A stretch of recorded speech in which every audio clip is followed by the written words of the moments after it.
pour faire une pâte feuilletée, alors moi j'utilise deux types de farine, un type 45 et un type 55, sachant que le type 45 c'est toutes les farines fluides sans grumeaux qu'on peut trouver dans le commerce, et les types 55 toutes les farines premier prix. Au préalable, on a fait dissoudre du sel dans de l'eau fraîche. Le beurre doit avoir la consistance d'une crème très épaisse. Il ne faut surtout pas qu'il fonde. Voilà, et on vérifie la consistance au doigt. C'est bon. Il faut qu'elle soit élastique et surtout pas collante. On va réserver cette pâte au frigo pendant 2 heures. Donc on a fait reposer la détrempe pendant 2 heures. Et pendant ce temps-là, on a préparé la quantité de beurre de tourrage nécessaire et on l'a laissé dehors de manière à ce que ce beurre ait à peu près la même consistance que la pâte qui a reposé au frigo. On a fait aussi attention de grosso modo étaler ce beurre, enfin faire un petit carré à peu près des mêmes proportions que la détrempe. On prend le beurre donc qui a une consistance bien élastique. On le met au centre de la pâte. Ensuite, on vient replier la détrempe sur le beurre. Voilà, donc on a incorporé le beurre. On va donc maintenant procéder au tourage de la pâte, c'est-à-dire à lui donner des tours. On va étaler cette pâte. On va servir du sens vertical pour faire les tours et du sens horizontal pour retourner la pâte pour travailler.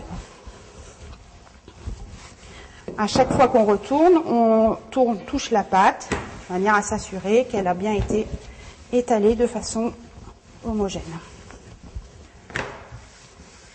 Et on voit que le beurre a été, par transparence, à peu près étalé partout. On prend la partie supérieure de la pâte, qu'on replie au tiers. Et on va donc ça on a donné, on a touré, on a donné le premier tour. Voilà. Quand on l'a tourné, on dit qu'on a fait le premier tour. On va en donner 2 d'affilée. Donc c'est exactement la même méthode. Et donc on va replier entière comme la première fois.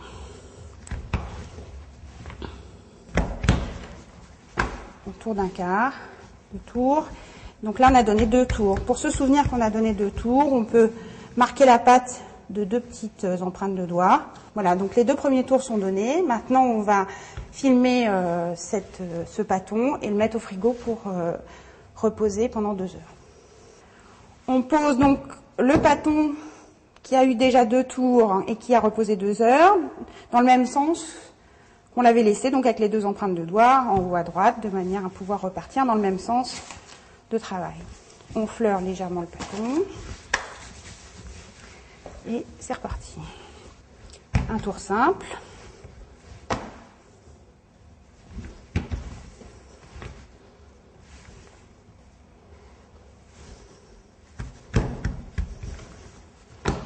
Donc là, on en est au 3e tour.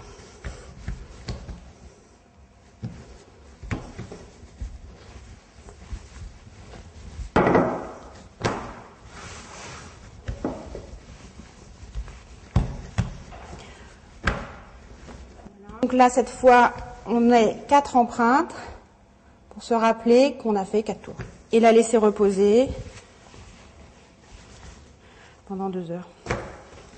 On a sorti notre pâton avec 4 tours qui a reposé pendant 2 heures au frigo.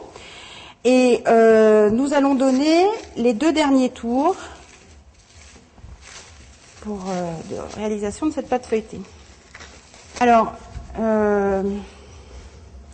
si on veut réaliser des petits palmiers ou des allumettes au fromage avec cette pâte feuilletée, on va les sucrer avant le 6e tour. Au lieu de fleurer avec de la farine, on va fleurer avec du sucre. Donc ça serait pareil on pourrait faire ça avec du gruyère râpé.